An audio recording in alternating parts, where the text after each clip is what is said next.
my Bill 5000 Nation. How's everyone doing today? Hopefully, everyone's having a great day. If not, I hope it gets better from here. All right, we are back with another Watcher. This one is titled Stealing the World's Most Expensive Necklace.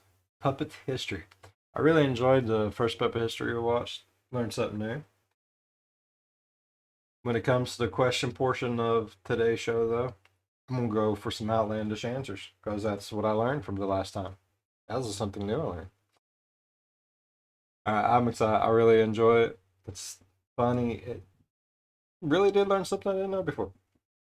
So, let's get into the story. Go ahead, turn the lights down low. Put on something comfy, cuddle up with someone special. Let's learn and laugh.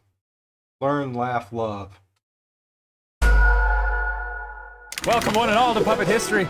Today we'll be taking an ever-winding look at yet another chapter in the heavy, heavy book we call History, while our guests ruthlessly compete for the coveted title of History Master. I'm obviously your beloved host, the Professor.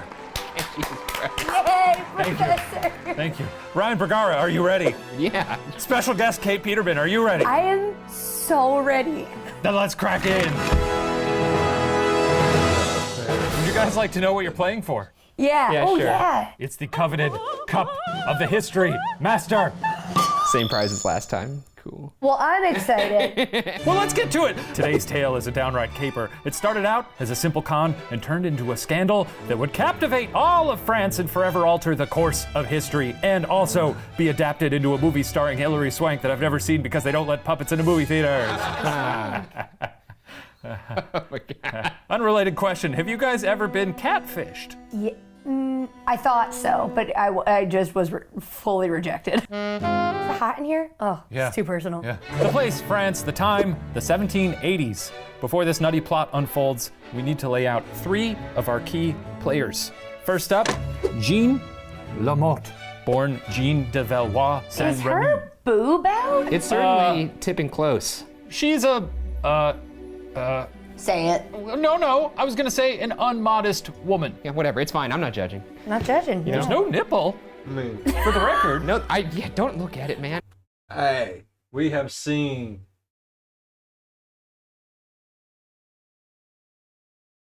better nip slips, worse.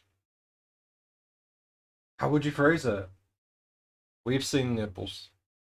We've all seen nipples. I've seen nipples. I have nipples. I just want to loop this puppet saying nipple. There's no nipple and him staring intently at her There's breasts. no nipple. I double checked. I thought I could I don't see nothing.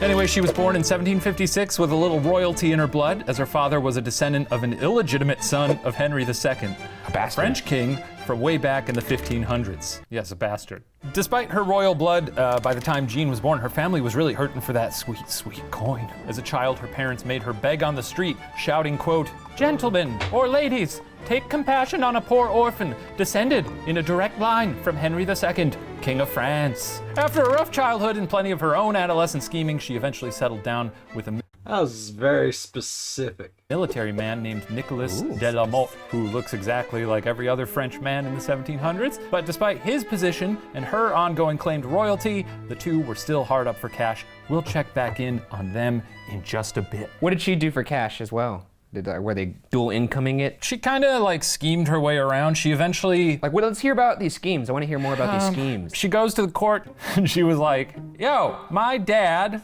was the illegitimate son of that guy, of King Henry II." And they were like, "You know what? We're gonna give you some money every month." So that's how she kind of made, So she just went up to officials and said, "Hey, I know the guy in charge. Give me some cash," and they're all Basically. like, "Chill." Why Yeah, did kinda. everybody do that? That's You would amazing. get real beheaded. I would have money. Like, I am related to every king. I would have 7 fathers in 7 countries.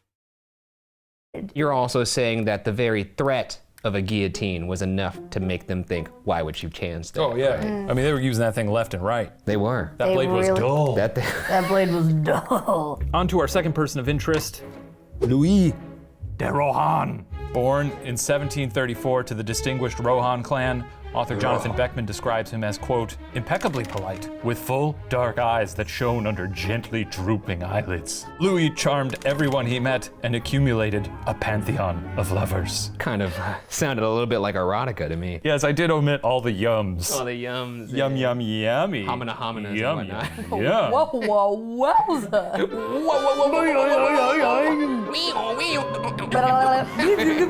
That's enough!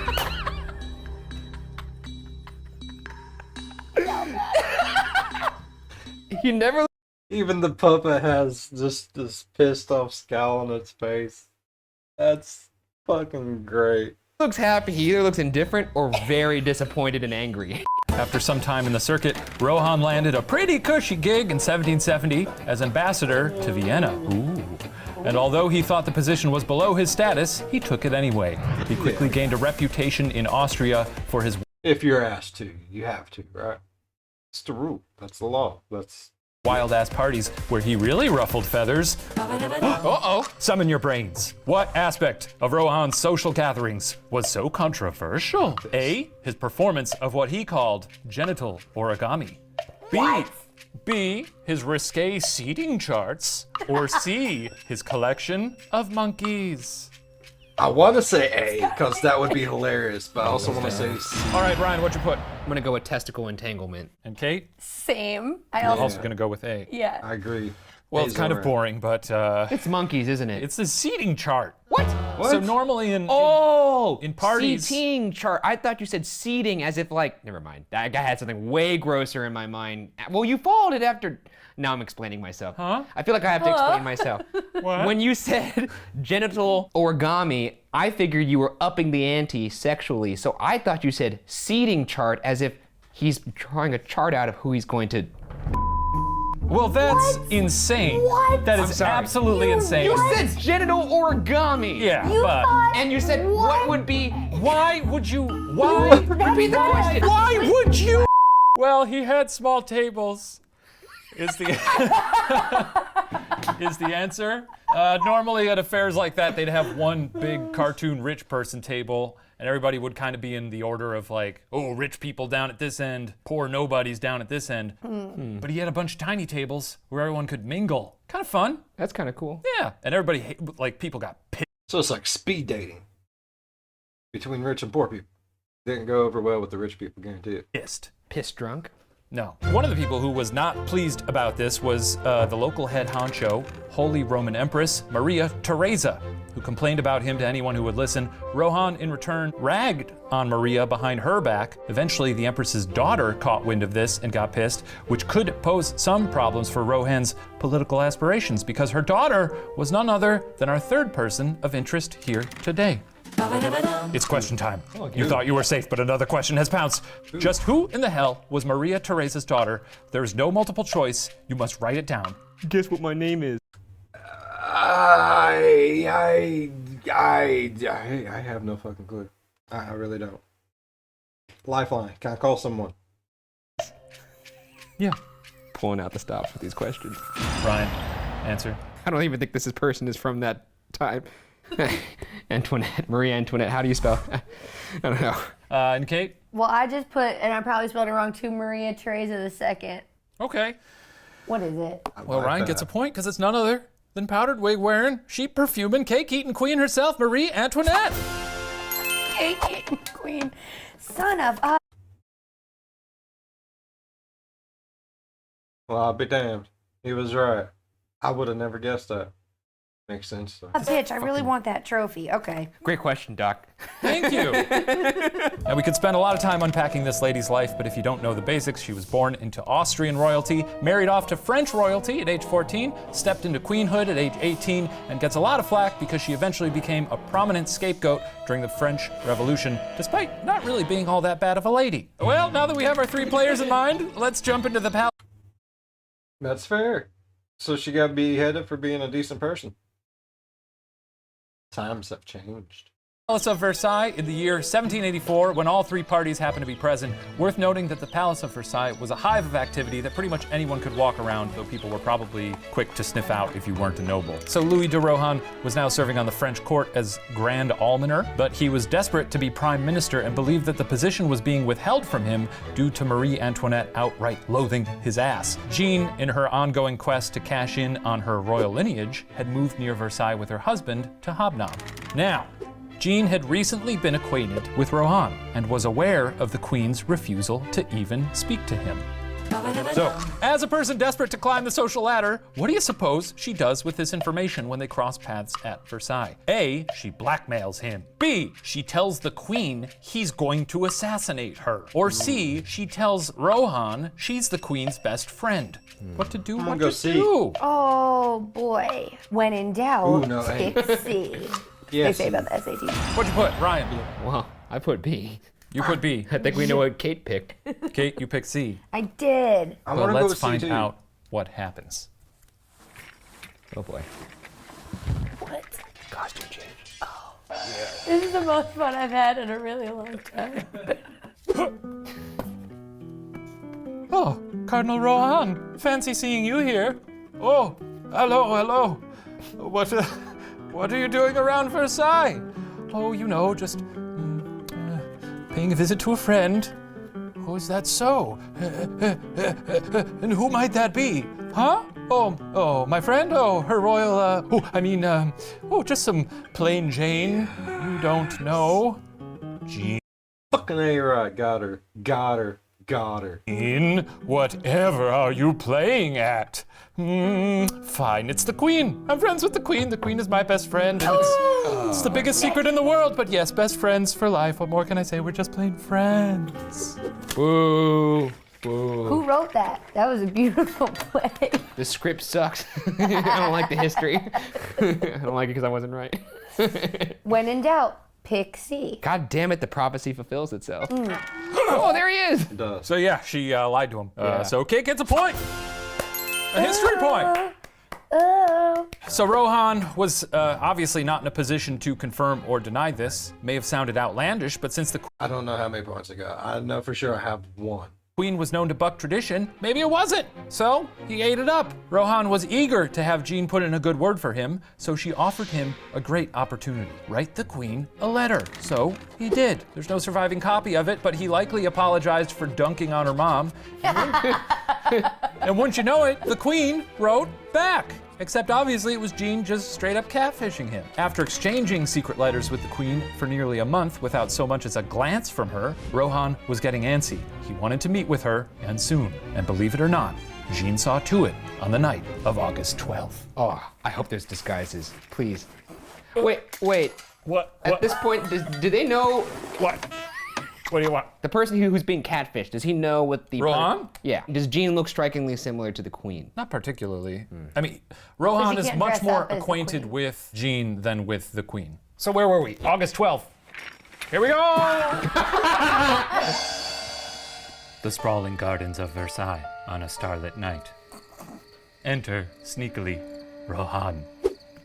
It's me, the Rohan, standing alone in the garden, chillin' hard. Sure would be a shock if any queens appeared here tonight. Crickets. I knew it. What a pile of nuts. Suddenly, from the bushes, a rustling, and who should emerge? Who goes there? I'll kill you! Gasp. My queen! What? She extends a letter. You know what this means. No, I don't. I have to go now. Goodbye. Huh? What? What'd the letter say? Was she a ghost? Ah, okay, weird. What do you think just happened? A. Jean donned a powdery wig and a Jedi robe and pretended to be Marie Antoinette. B. Jean hired her husband's mistress to pretend to be Marie Antoinette. Or C. This is fan fiction written by Rohan in his memoirs. Oh B. my God.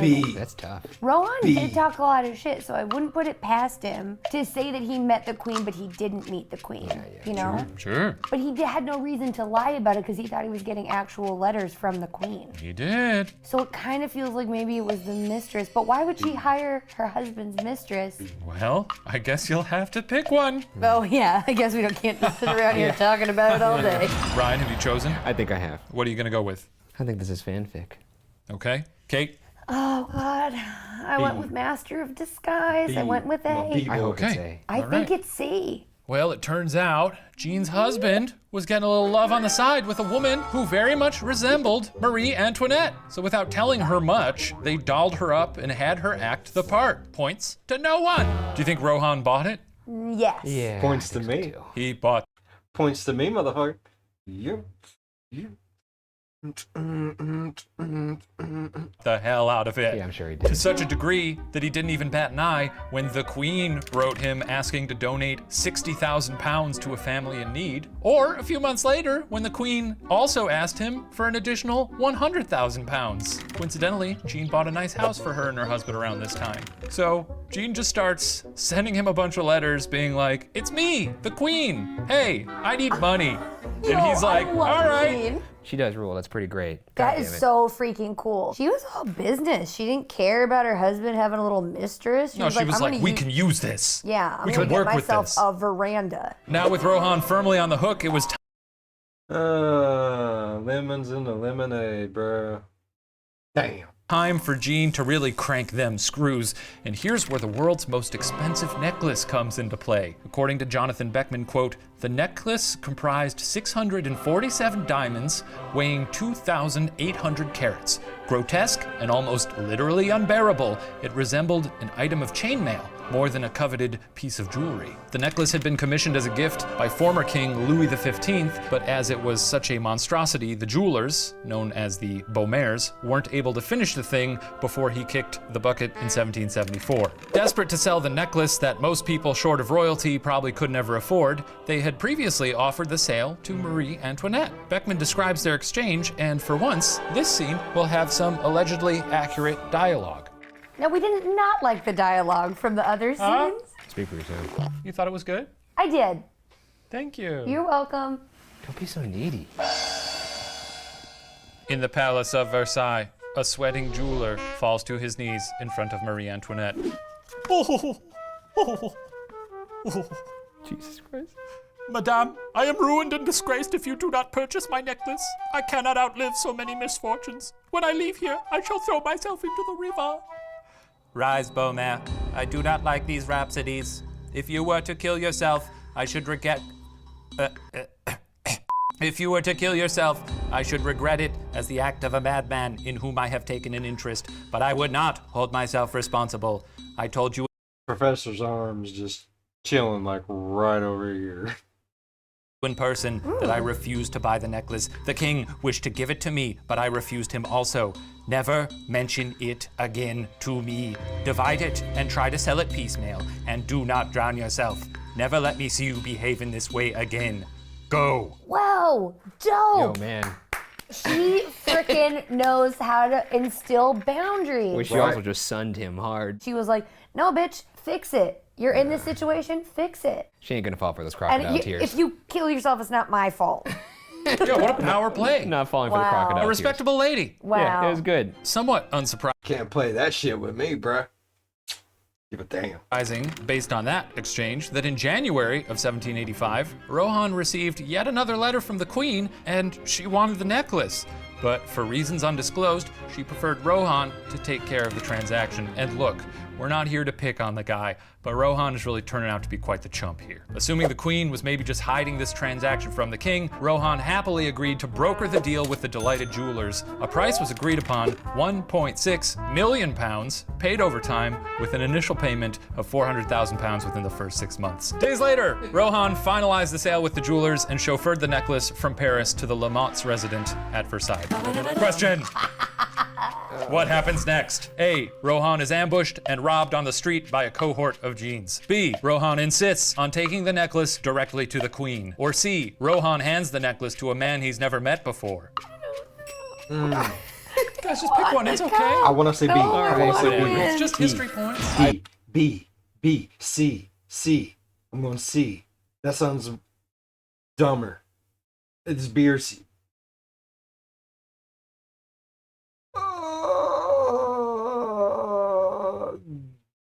B, C, B.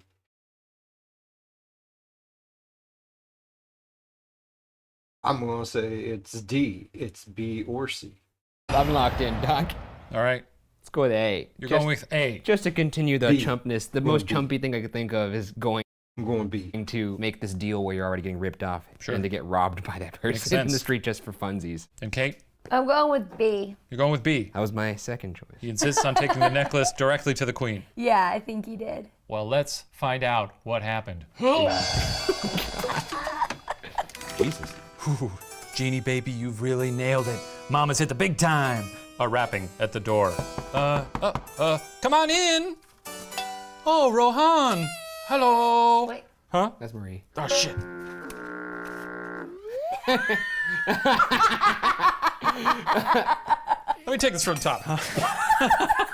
A rapping at the door. Oh, come on in. Oh, Rohan. Hello. What timing? I was just meditating on my very cool, very real friendship with Marie Antoinette.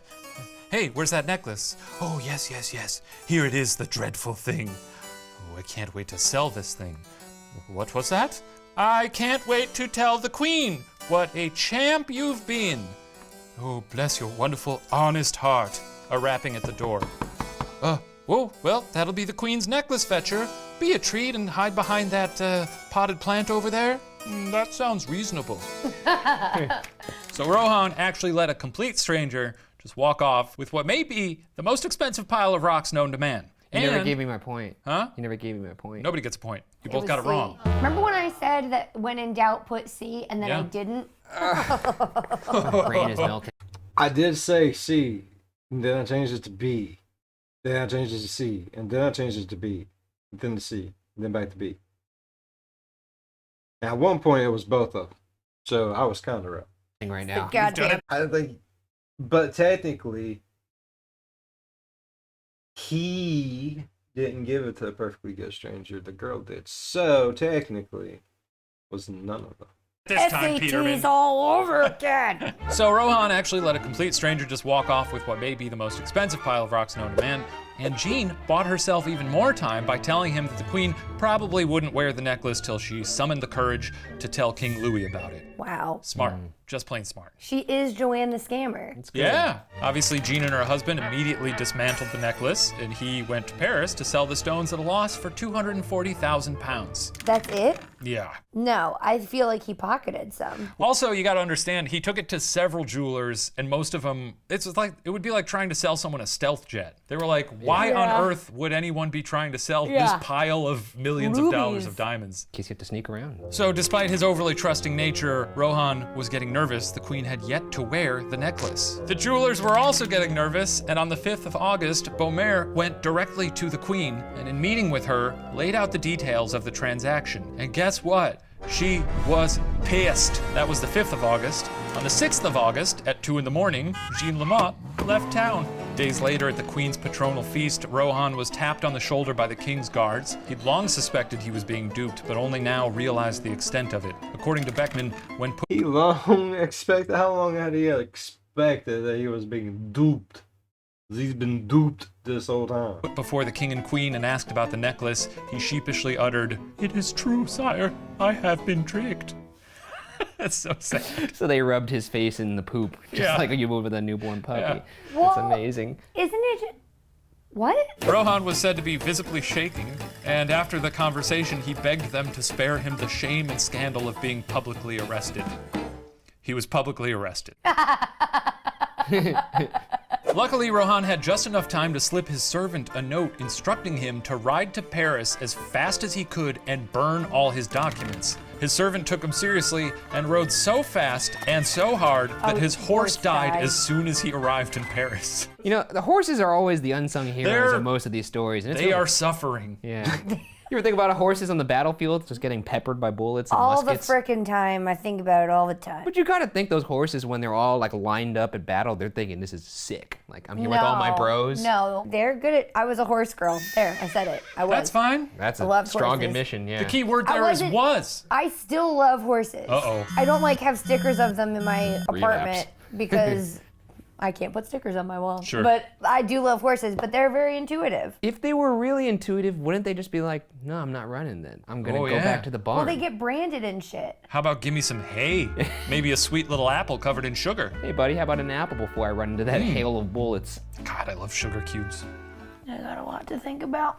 Meanwhile, in Clairvaux, 150 miles east of Versailles, Jean was also casually setting things on fire, according to her memoirs. And she's very chill about this. She said, quote, "Having received intelligence that the cardinal was in the Bastille, I employed myself near 2 hours in burning all the letters and notes which I then recollected to have in my possession between the queen and the cardinal. In short, I thought it my duty to remove all vestiges of a correspondence between the cardinal and the queen." Whoa. So Yeah. even she's thinking about her legacy, Yeah. even in the future. It wasn't enough that she accomplished the crime. Exactly. Little revisionist. That's pretty cool, actually. I really like her. She's covering her bases. I just She's baller. feel like she did a great job. She did a great job. I feel like she should take that money, hop a boat, get out of there, start a new life with all that stolen money. Well, Sure. not stolen. Well, yeah, no, that was she- stolen. well, That was yeah, 100% she stolen. stole Yeah, it, my yeah. bad. So she was arrested the following day and would now join Rohan in the cells of the Bastille. Not stolen, just taken without asking in a peculiar way or manner. As they awaited trial, it started out as a grift. How did it end up like this? It was only a grift. It was only a grift. The formal investigation began a few months later in January, and it lasted for months. The trial itself became a national obsession, and it's as long and as fascinating as the caper that caused it. However, we simply don't have time to cover it in detail, or at least the detail it deserves. So, read some books about it. All right, don't give me a homework assignment, bud. Well, I am the professor. With no accreditation. I went to Puppet U. Oh, yeah? Yeah, I'm a What'd you study PU there? alum. You. Question time! How do you think things turned out for these two banana heads? A. Both were sentenced to death. B. Jean pinned it all on Rohan. Or C. Jean's story crumbled like a house of cards. B. All B. right. Brian, what do you got? I'm gonna go with C. It all fell apart. I think it all fell apart. You did mention she's in jail, so I'm gonna... Well, she was in jail awaiting trial. Whoops. I went with B. You I went with think B. she pinned it all on Rohan. In the end, Rohan revealed several holes in Jean's story, unmasking her as the mastermind behind the outlandish plot. Jean was sentenced to whipping, branding, and imprisonment. Rohan was sentenced to apologize to the queen, resign from his various positions, and was henceforth banned from Versailles when the royal couple was in residence. Pretty light. So he could only not be in the city when they're there. Yeah, if they show up, he's got to be like, ooh, goodbye. So it was C. It was C? It was C. Point for Ryan. History point for Ryan. Is that the end of the Lots of questions? fanfare to that. No, there may be one more question. Who knows? So I guess it was C, yeah. Well, Rohan would leave the Bastille to cheering crowds as the public came to view him as an unwitting victim in the whole messy plot, which he kind of was. As for the queen, her reputation was permanently sullied by the whole thing, with commoners swapping conspiracy theories about her actual involvement in the whole plot. Did she actually buy the necklace and pin it on these rubes? Was it all a plot to get back at Rohan? This was sort of the first instance of the public losing faith in Marie Antoinette, and Whoa. eventually they would have that old French Revolution and behead her. That must have been Oh, that's right. I forgot. such an ugly necklace. No, I think it was beautiful, but they just couldn't wear it. I mean, Louis XV commissioned it, so maybe it was more his style. It did say it had does like seem like Louis. shallot-sized diamonds on it, which... I'd wear it. As for Jean, that scrappy schemer with a drop of nobility in her blood chasing after her dream through nefarious means only to end up in the slammer, well, let's have one last shot at history points here. Whatever happened to Jean Lamont? A. She parted ways with her own head via guillotine. B. She escaped prison by dressing up as a boy. Or C. She fell down a well in the prison yard. B. B. Boy, oh B. God. B. Dang it. Don't hurt yourself. Ryan, what's it gonna be? I'm gonna go with A. seeing as she was a commoner, I don't think they're going to take what she did lightly. And Kate? I put B. She escaped as a boy. But I think it was C. But I didn't write that. I would love for it to be C. Point to Kate. She dressed up as a boy and escaped to prison. Yeah. What? Can you believe it? I can't believe that. Yes. The B has not failed me. That's insane. I thought there was no chance that one was right. Just kind of, a lot of people think that maybe she did have friends in high places who, after the whole thing played out, felt kind of bad for her and arranged for her to be able to escape. But once she escaped, they never really bothered to haul her back in. So she kind of had a bit of a happy ending, wrote a huge memoir that was Bestseller. pretty much everyone in this story wrote their own memoir. Sick. And told their story of the event. So it was crazy. That concludes our history lesson. I'm going to go tally up the scores to see who receives the coveted cup and the title of History Master. While I do that, please enjoy this special performance from, it's the infamous diamond necklace. Oh, God. What? All right. I'm so excited. Hey everyone. It's me. You gotta be kidding me. The pile of diamonds. Yeah, it's me. That big pile of diamonds. Well, I'm that pricey ice. Oh, but I look so nice around that neck. Marie Antoinette, she didn't want me. She told me to my face that I was ugly. But I guess in the end I got the upper hand because they didn't cut my head off. And sure, they hacked me into tiny pieces. A devastating thing for all my nieces. And yes, necklaces can have nieces when they're anthropomorphic. I was just a pile of jewels, made Rohan look like a fool. But a fella should know better than to trust a simple letter. So I guess if there's a lesson to this whole backstabbing mess, then it's that if you think you know the queen, just make sure that you know the queen. Like, has she ever talked to you, or looked at you, or smiled at you, or even seemed to think of you, or met you in the daytime? Maybe ask her for a license or to pose a 2 days paper. And if she doesn't want to, then my dude, I think it ain't her. It's actually pretty good. Not that This bad. is That was actually really fucking good. so good. It's actually not that bad. Oh my God. A stack of diamonds has bars. Truly. Wow, that guy was really good. Yeah. What a songwriter. Yeah. Don't compliment yourself. Huh? You son of a... Well, let's see how we did. Tallying up the scores, Ryan and Kate, you both made it out with 2 history points. It's a tie. Is there no sudden death? No, there's no sudden death. You share it. You could have it, Ryan. We could just hold it like this. Is it full of jelly beans? Yeah. It is. They're actually pretty good. Sure it is. It's his tooth. I love jelly beans. I know. Thanks for watching Puppet History, everybody. We'll see you next time. Oh, I got a root beer one. Oh, Kate, thank you for being here. Oh, I had so much fun. Goodbye. Goodbye. I learned so much.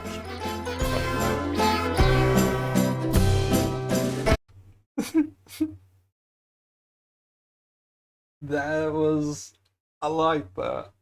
Okay, yeah, that was fun. That was fun. That was fun. That was definitely fun.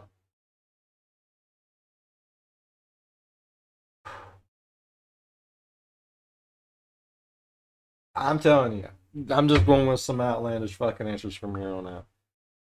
And if I think it's one, I'm picking the other. It's the only way. It's the only way. That was a good history lesson. History lesson. That was an amazing history lesson. There we go. That's right. Now, you want to know or do anything else that's amazing? I can help you out with that. Go down there, hit that like button, and subscribe. That's right. It's also amazing. If y'all enjoyed today's story as much as I did, please hit that thumbs up. If you're a fan of the spooky, scary, strange, deranged, learning history while having actual fun doing it. Not like that fake fun that people say they have in school. Think about subscribing. We'll learn things together. We'll come out of this bigger brains than when we went into it, I promise you. As always, be good to one another. I'll see you in the next one. Bye-bye. Man, they did be cutting people's heads off left and right.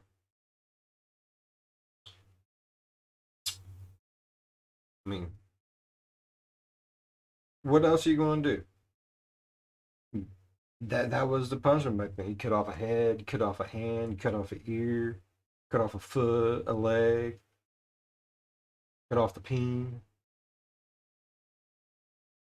I wouldn't do shit else after I already had my hands, legs, feet, peen, everything else cut off. You just lay there like a potato.